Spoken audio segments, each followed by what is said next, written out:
Hi, I'm Peter Booth. This is James Hebert.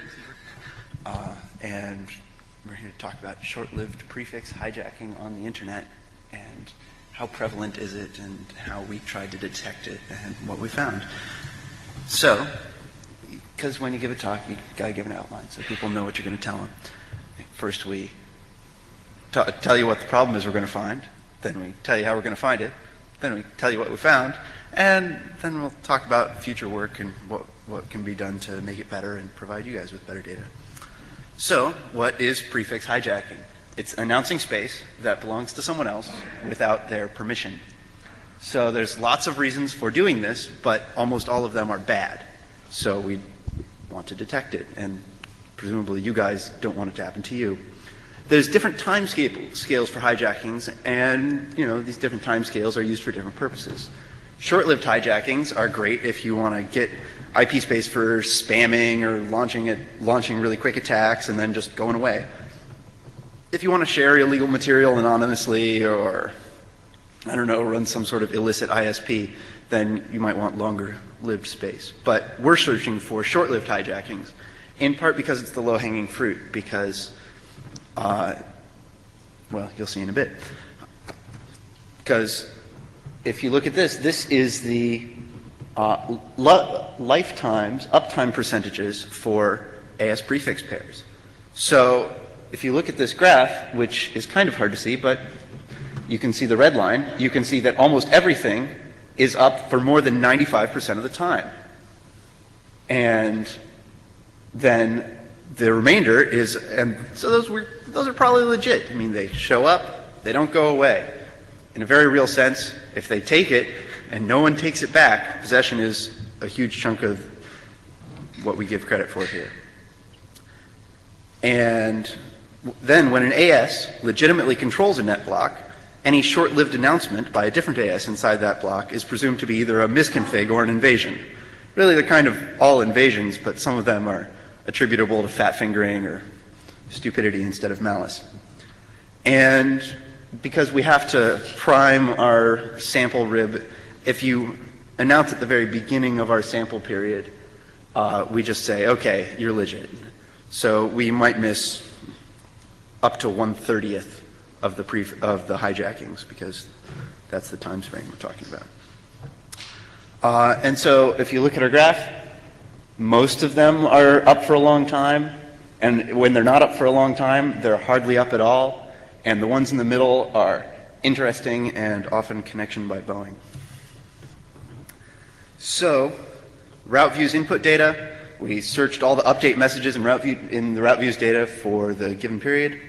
We recorded all announced prefixes in the announcing AS. Here's some anonymized data that it all looked like this. This isn't really from 2007 though.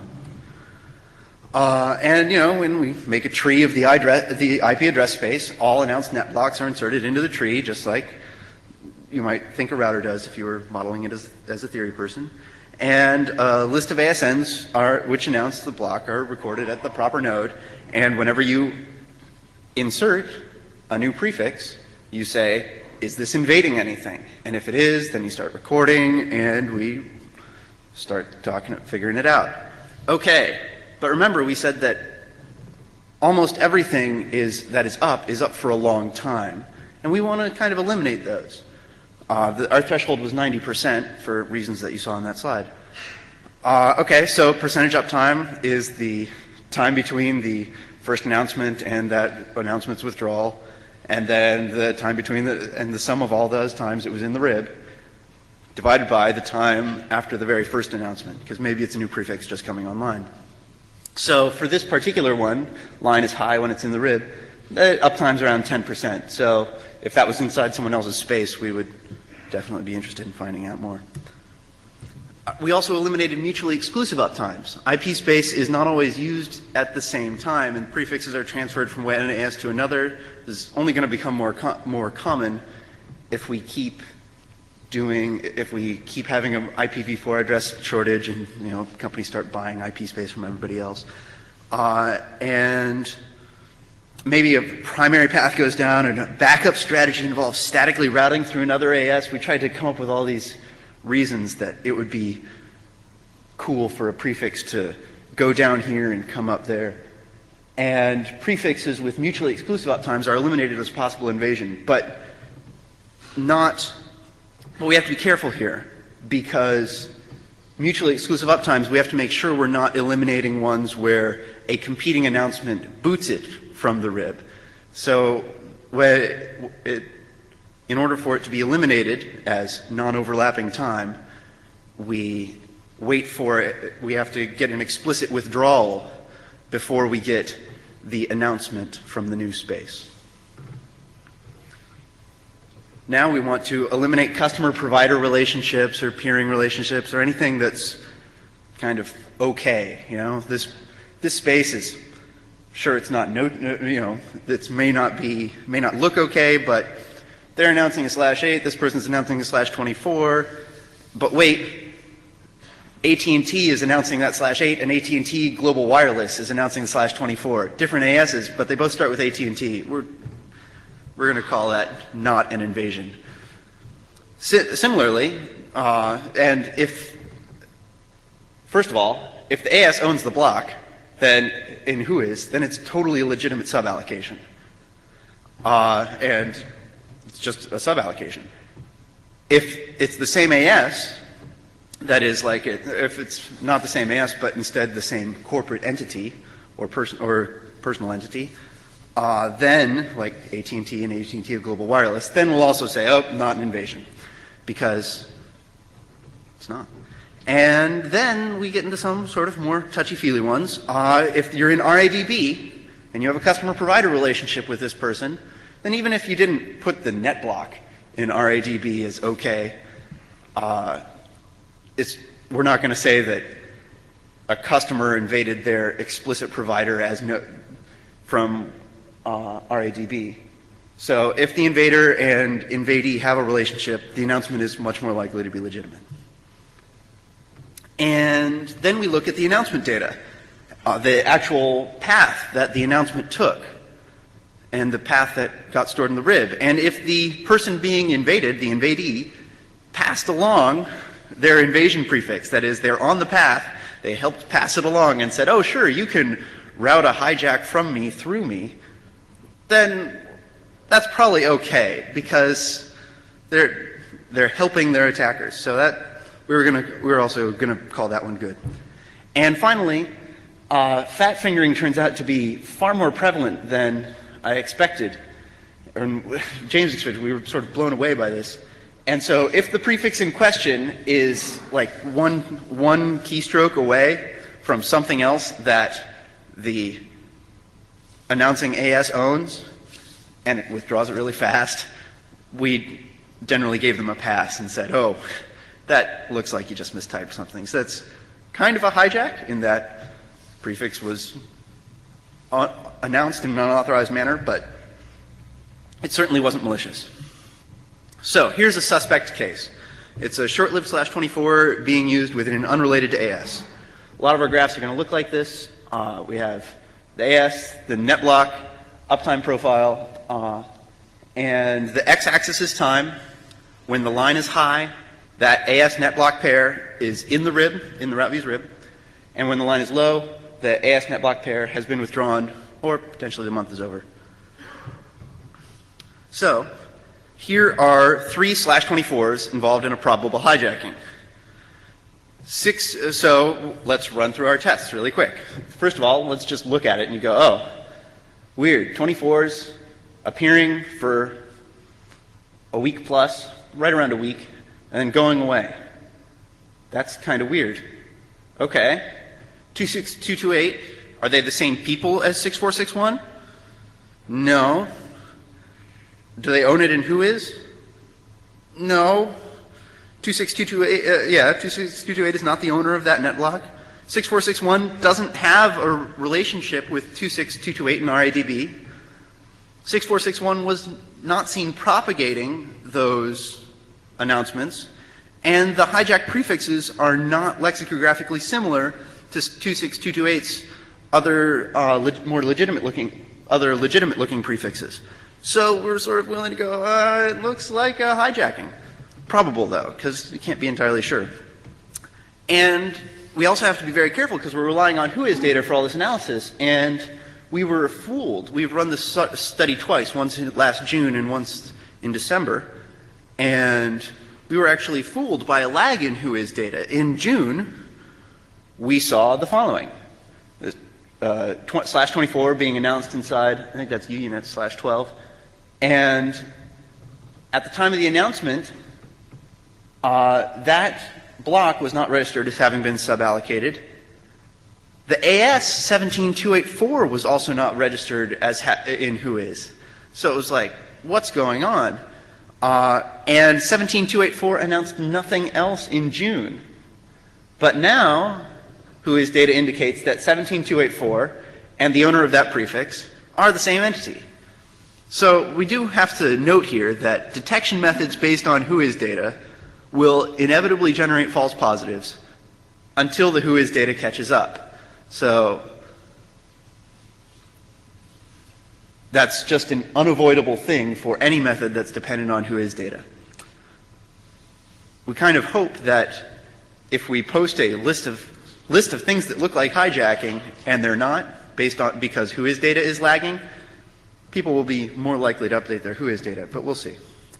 So let's talk about the number of hijackings that we saw in December 2005. There was a population of 845 ASs which simultaneously announced a prefix inside another ASs, and those prefixes that they announced inside had a low uptime. We randomly sampled 5% of this group for 42 invasions. We investigated using the previously described manual tests going through whois. Three of those 42 were not easily explained as misconfigurations. This is compared to 9 that we found in June. Given our entire population, we then have a 95% confidence interval for our sample, which means that we're 95% confident that between 26 and 95 successful prefix hijackings occurred in December 2005. That's 96, and just to be a little more clear here, that's not actually counting the prefixes, that's counting between 26 and 95 ASs were involved in prefix hijacking that we found in the thing. So that's what we've found, and that was kind of surprising. In June, we found 9 when we investigated 10% in June, we found 9. So there were, we found more, but our initial population was smaller because there were fewer that had announced a prefix inside another ASs and had a low % uptime. So it turns out that there's been a slight decrease since June, but again, these error bars are kind of large, so we can't be entirely sure. So for us or others to do, we'd really like to refine our search criteria because there's a lot of intuition involved. A whole bunch of our research consisted of going, this block appeared here, and this block went here. Randy, what the hell's going on? And Randy would say something like, well, of course, they're just splitting up their net block between providers, and it's, and it was like, oh, okay. So there's a lot of sort of operator intuition where we tried to codify that, but we could still use more.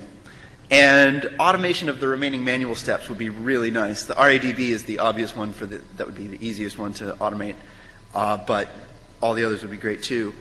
We'd also really like to decrease our reliance on whois, or make whois more accurate. I know that a lot of people would like that though, and yet somehow it still hasn't happened. And we'd really like to figure out, and because this was the low-hanging fruit, we should just note that we have to figure out a way to deal with AS post-pending being potentially used to disguise attacks. So, write a little custom modify zebra or something, announce a BGP feed, and put the legitimate AS on the very end of your path. Now, you increased your path length by 1, but all of a sudden our method will totally not detect it at all. And what about long-term hijackings? How could we detect those? Could we use this method at all? What would we do? So that's sort of things to keep in mind for the future. So let's sum up. We can identify between 26 and 95 hijacking instances in route views data for December 2005. This is out of a population of 840 to 845. So there are many, many more misconfigs and false alarms than purposeful hijackings. And if those links, if you're looking at the PDF, which everybody's got their sort of head down at their laptop, you can actually click on that link. You don't have to type it. And you can say, so you can see your AS and whatever. I'll get there in a bit. So detection, up to the last step, is automated. But further automation remains dependent on good whois data, which, as we know, is a hard problem. We can make our code available in any number of ways, and we'd like to make our results and any future automated results available to meet the community's needs via maybe a biweekly email. You know, do you want more stuff coming in on NANOG? Sort of a prefix hijacking report. A web page with top 10 lists that we update. There's a sample page there. Any number of other ways. Click those links, tell me all about it. If you, what comments, positive, negative, tell me into the mic, or rant at us into the mic, or send us email. Either is great. And so we have to say thanks to the NSF for the award for the Beyond BGP project. Thank you to the University of Oregon Route Views project for archiving all this data. And if there are any questions or comments about all of this, we'd love to hear them. So, anybody got any questions? Oh, and if your prefix was hijacked in the past year, and I know you probably don't want to announce it on the mic, we'd love to hear about it so that we can actually run our detection methods on it and see if it is detected, and see if it would have been a helpful thing for you. So yes, please contact us if you want to get that analysis done. Any comments, questions? Uh-oh. Just curious if your detection picked up the panics. Didn't check. Okay. Who misannounced panics' stuff? Like you can go check it out on the page. It's right there. Okay. It happened to be one of our customers, unfortunately. Were they in RADB as one of your customers? There was an old route object left in there. So when the customer of a customer eventually left, it caused the prefix to be accepted. Right. So what we actually checked in RADB was if there was a accept any from, or there was an accept import from. There's an import-export field. Yeah, that's the one we checked. So instead Okay. of the route objects. All right. Anybody else? All right. Cool. Thank you very much. Thanks, guys.